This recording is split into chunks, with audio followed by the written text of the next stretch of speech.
हमारे साथ में कपिल देव अग्रवाल जी भी जुड़े हुए हैं, राज्य मंत्री। सर, हमारे साथ में थोड़ी देर पहले समाजवादी पार्टी के प्रवक्ता जुड़े हुए थे, जिन्होंने ये कहा कि क्योंकि बीजेपी लोकसभा चुनावों में बहुत अच्छा नहीं कर पाई है, इसीलिए ये खींच में फैसला ले लिया गया है। कहीं ना कहीं ये एक ऐसा मुद्दा है जिसमें जो बीजेपी है ये दिखाने की कोशिश कर रही है कि किस तरीके से ये जताया जाए, लोगों को परेशान किया जाए, भेदभाव की जो भावना है, मुस्लिम और हिंदुओं को भड़काने के इरादे से इस तरह के फैसले लिए जा रहे हैं। ये बताइए इसमें समाजवादी पार्टी को ही आपत्ति क्यों है? ये तो सबके लिए कहा गया है। अगर मैं हिंदू मुस्लिम की बात करूं तो हिंदू को भी कहा गया है कि आप इस दुकान के सामने नेम प्लेट लगाइए, मुस्लिम को भी कहा गया है, और हिंदू मुस्लिम के लिए नहीं, व्यापारी को और दुकानदार को कहा गया है। ये क्यों नहीं लगाते? इसमें किसी को आपत्ति क्यों हो सकती है? आपत्ति होने का विषय नहीं है इसके अंदर। बिल्कुल सामाजिक सद्भाव के साथ ये कार्यक्रम हो रहा है और कोई विषय नहीं है। देखिए, ये लोग तो बोलते हैं केवल पॉलिटिकल। हम क्योंकि क्षेत्र में रहते हैं, हम प्रतिवर्ष को झेलते हैं, समझते हैं, उनकी भावना को समझते हैं, तो उसका जितना वो हमारे पास है कि लोगों के पास नहीं हो सकता। ये दूर बैठकर टिप्पणी करते हैं, हम या प्रैक्टिकल रूप में जीते हैं, और वो सारा वो हमने किया है। कभी ये विषय आया है और हमने किसी को पारित करने के लिए, किसी को छोटा बड़ा करने के लिए या किसी का व्यवसाय कम करने के लिए टिप्पणी नहीं की। मैं भी मंत्री, विधायक और जनप्रतिनिधि होने के बावजूद भी, या एक हिंदू होने के नाते भी मुसलमानों से फल खरीदता हूँ, सब्जी खरीदता हूँ, दुकान पे जाता हूँ, व्यवहार करता हूँ। उनके लोग हमारे घर पे काम करने के लिए आते हैं और स्टाफ में भी काम करते हैं, कोई विद्वेष नहीं। ये केवल जातिगत की टिप्पणी करके ये समाज को तोड़ने का षड्यंत्र कर रहे हैं। ये समाज को जो विद्वेष फैलाना चाहते हैं, हम नहीं फैलने देंगे। इनको इस बात की दिक्कत है कि योगी आदित्यनाथ जी की सरकार में पिछले लगभग 7 वर्ष के अंदर एक भी दंगा नहीं हुआ। तो दंगा क्यों नहीं हो रहा? इनको परेशानी इस बात की समाजवादी पार्टी के लोगों को, ये दंगा क्यों नहीं हो रहा? पूरा प्रदेश शांतिपूर्वक क्यों चलता है? समाजवादी पार्टी की सरकार में दंगे क्यों होते थे? मुजफ्फरनगर जनपद के अंदर जब दंगा हुआ 2013 के अंदर, तो समाजवादी पार्टी की सरकार थी, और तब इन्होंने केवल मुस्लिम समाज के लोगों के लिए उनको वो मानते हुए उनको 5-5 लाख रुपए जारी किए। तब अखिलेश यादव ये बातें याद नहीं आई। तो फिर ओवैसी और जो तमाम दल हैं दूसरे, वो इस फैसले का विरोध क्यों कर रहे हैं? अगर इसमें सब कुछ ठीक है, व्यवस्थाओं को लेकर फैसला लिया गया, विरोध किस लिए है फिर?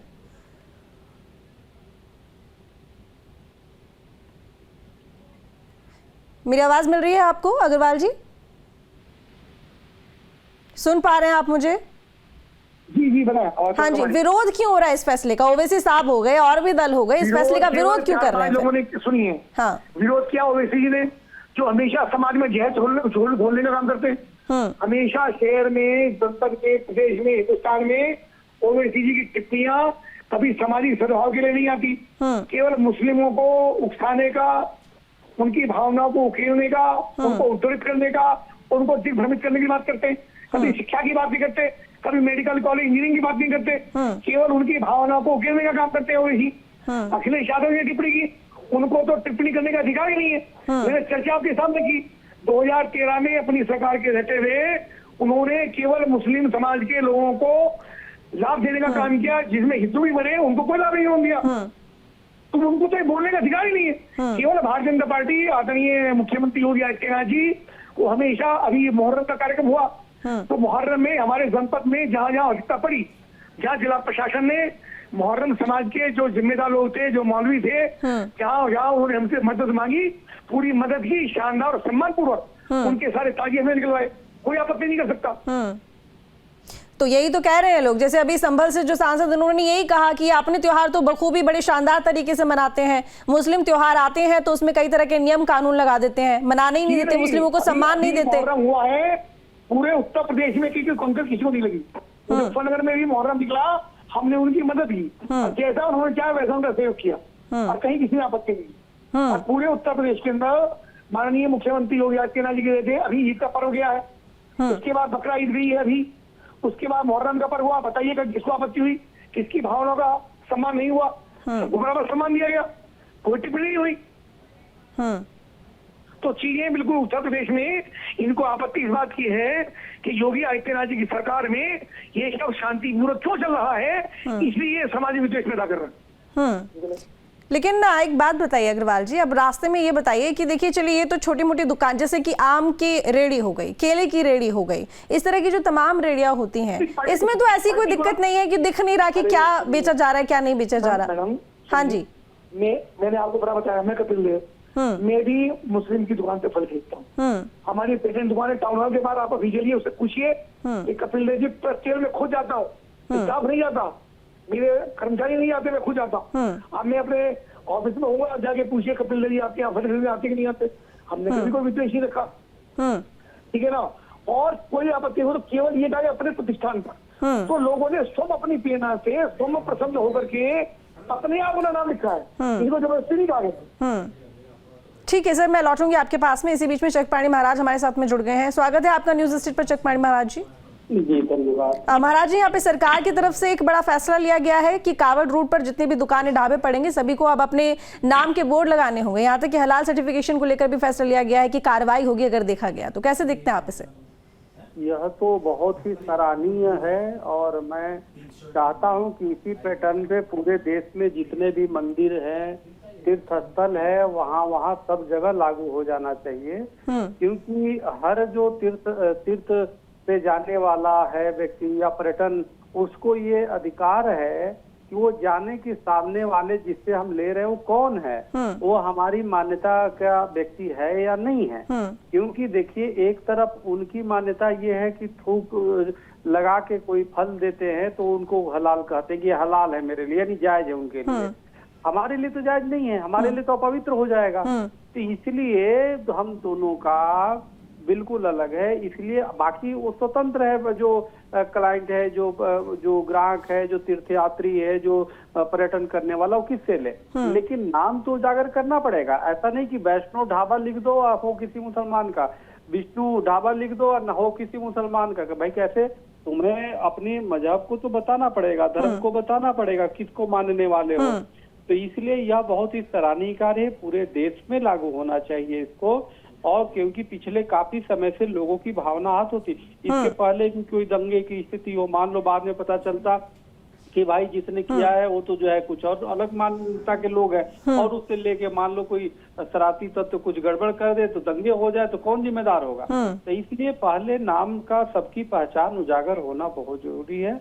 और ये हम इसको बहुत स्थानीय प्रशासन शासन को बधाई देते हैं कि उन्होंने इस तरह के कदम उठाए। पूरे देश में ये लागू होना चाहिए। ठीक है महाराज जी, लौटूंगे आपके पास में। अनिल दुबे आरएलडी के प्रवक्ता हैं, वो हमारे साथ में जुड़े हुए हैं। स्वागत है आपका न्यूज स्ट्रीट पर, अनिल दुबे जी। जी नमस्कार। जी आप, सरकार की तरफ से फैसला है बोर्ड लगाने का नाम का कावड़ मार्गों पर, और इसके साथ ही हलाल सर्टिफिकेशन को लेकर भी कार्रवाई होगी। क्या रुख है आरएलडी का? जहाँ तक नाम के लिखने की बात है, हमारा उस पर जो प्रशासन ने किया है, हमारी मांग है कि उसकी समीक्षा की जाए कि सड़क मार्गों पर कहीं पर भी दुकानों पर नाम और जाति और धर्म लिखने की कोई जरूरत नहीं है। क्योंकि उन सड़क के मार्गों पर तमाम से शोरूम हैं, तमाम मॉल बने हुए हैं, उनका क्या नाम रखोगे? वो क्या रखेंगे, कौन मालिक है, क्या है? तो इस पर जो है प्रशासन अपने फैसले पर पुनर्विचार करे, इसकी समीक्षा करे। और हम अपने पार्टी नेतृत्व से भी हम इसको अवगत करा रहे हैं और उचित फोरम पर इसकी समीक्षा की मांग भी करें। ठीक है अनिल जी, हमारे साथ में सरकार के राज्य मंत्री भी जुड़े हुए हैं यहाँ पर, अग्रवाल जी। अग्रवाल साहब सुन रहे हैं आप? कपिल देव अग्रवाल जी जुड़े हुए हैं आप हमारे साथ में? मेरी आवाज पहुंच रही है आप तक? कपिल जी, क्या आप मुझे सुन पा रहे हैं? लगता है हमारा संपर्क टूट गया है। लेकिन अनिल जी, हमारे साथ में कपिल देव अग्रवाल जी जुड़े हुए थे। उनका कहना है कि ये जानने का पूरा हक है कावड़ियों को कि आखिर वो जिससे सामान खरीद रहे हैं, आखिर उनका नाम क्या है, कौन से समुदाय से वो है। पिछले कुछ दिनों में जो वीडियो सामने आए हैं उनको देखते हुए ये फैसला लिया गया है। जिसको जो मानना हो, जिस धर्म में, जिस जाति में आस्था हो, उसमें कोई प्रतिबंध नहीं है, वो उनको जो। लेकिन मेरा केवल आशा ये है कि अगर दुकानों पे नाम लिखाओगे तो किस शोरूम पे किस मालिक का लिखा जाएगा।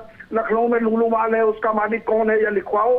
फिनिक्स माल है, उसका नाम लिखा जाए। जितने माल है उनके मालिकों के नाम लिखे जाए, तो गलत परंपरा की शुरुआत होगी ना। और ये जो प्रशासन ने अपने स्तर पर निर्णय लिए हैं, इनकी समीक्षा करें, हम लोग उचित फोरम पर इस बात को रखेंगे। ठीक है। चकपाणी महाराज जी, सुन रहे होंगे आप जो अनिल दुबे जी ने कहा है? देखिए, माननीय अनिल दुबे जी एक सम्मानित नेता है, राजनेता है, लेकिन मैं बताना चाहता हूँ ये हमेशा के लिए नहीं होता। जब जब यात्रा चल रही है, जब कांवड़ यात्रा चल रही है उस समय लागू हो रहा है। जब कोई तीर्थ यात्रा चल रही है उस समय होता है, तो उस समय तो जरूरी है ना शुचिता रखना। इससे पहले भी कोई गंभीर स्थिति हो जाए, कोई शरारती तत्व जो है कोई थूक जिहादी कर दे। आप देखो आए दिन वीडियो मिल रहा है कि किस प्रकार से थूक करके और गंदी गंदी चीजों मिला करके लोग खाद्य पदार्थ जो है उसको हिंदुओं को खिलाने का प्रयास कर रहे हैं। तो कल के कोई कावड़ लेने जा रहा है, वो तो कावड़ तो हर धार्मिक व्यक्ति जो है जो भगवान शिव को मानता है वो लेकर नहीं जाता है। अब वो आस्था से जा रहा है, पता चले कोई उसको अपवित्र कर दे, तो स्वाभाविक है कि उसको अधिकार है जानने का। और ये ऐसा नहीं कि सिर्फ मुसलमानों के लिए, वो सबके लिए कि सब उजागर करो। उसमें कोई भेदभाव की थोड़े, उसके बाद वो स्वतंत्र होगा कहाँ से लेना है कहाँ से नहीं लेना है। तो इसलिए तो हमारी अनिल जी से निवेदन है कि हर जगह राजनीति और ये नहीं करना चाहिए कि अगर सत्ता पक्ष कुछ अच्छा भी कर रहा है तो हम इसको विरोध करें। आप देखिए ये बहुसंख्यकों और सबका देश है, लेकिन हमें बहुसंख्यक की भावना का भी सम्मान करना चाहिए। ये क्या मतलब कोई अपना और पहचान उजागर करने में कौन सी अपराध है भाई? अब पहचान छुपा के कुछ करना अपराध होता है, जब वो उजागर करने में कौन सी अपराध है?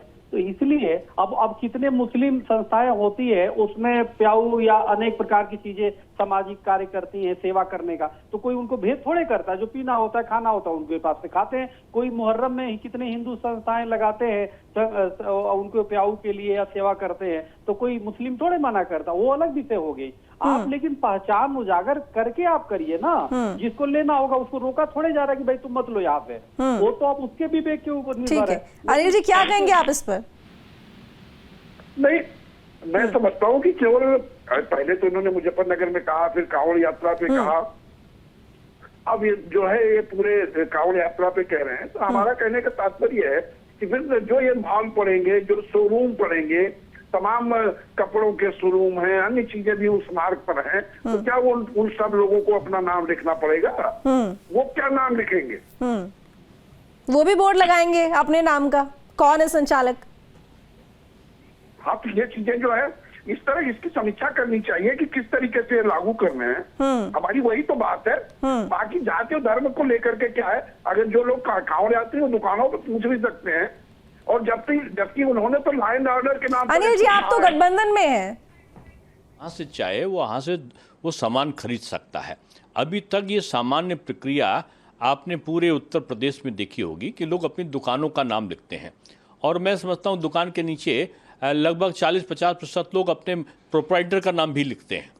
मैं समझता हूँ कि जो संविधान की व्यवस्था है उसमें धार्मिक आस्था का सम्मान और संरक्षण का जो भाव दिया है, उसके अंतर्गत ये एक बेहतर प्रयत्न है संविधान के धार्मिक भावना के संरक्षण की भावना का। और इसमें अगर आप देखो कि 2013 में एक छोटी सी बात पर दंगा हो गया था, और मुजफ्फरनगर में कि एक दुकान से उन्होंने सामान खरीदा, वो किसी और नाम से, किसी हिंदू धार्मिक नाम से था, और वो दूसरे समुदाय का व्यक्ति उस दुकान में खाने का सामान बेच रहा था, और उसमें जो तमाम प्रकार आपत्तिजनक जो लहसुन था, प्याज था या कुछ और चीज़ें उसमें मिली हुई थी, और उस व्यक्ति ने जब खाया उसको पता चला तो उसका व्रत टूट गया है। तब उसने चिल्लाना शुरू किया और काफ़ी बड़ा दंगा हो गया था। इस प्रकार की घटनाएं ना हो। आप देखो तो एक विधिक प्रक्रिया भी है कि लोग अपनी चीज़ को छदम नाम से नहीं बेच सकते।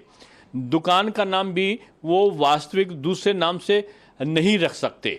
अगर जो नाम वास्तविक उनका है उसी को वो प्रदर्शित कर सकते हैं। कभी कभी लोग अपनी सेल को बढ़ाने के लिए दूसरे नाम लिख लेते हैं। अब आप उम्मीद करें कि मानो बजरंग ढाबा लिखा है और बजरंग ढाबा में वहाँ पर मांस मिल रहा है, तो लोग निश्चित रूप में इस पर आपत्ति करेंगे। हिंदू और मुसलमान मिलकर चले।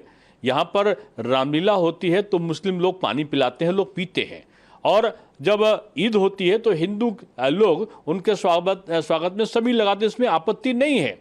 लेकिन जो व्रत त्यौहार, जो कांवड़ यात्रा के कुछ नियम और संयम हैं, उन नियम संयम का उल्लंघन ना हो, क्योंकि वो नंगे पैर चलते हैं। सैकड़ों किलोमीटर की यात्रा को वो कई दिन चल के व्रत रखकर पूरा करते हैं।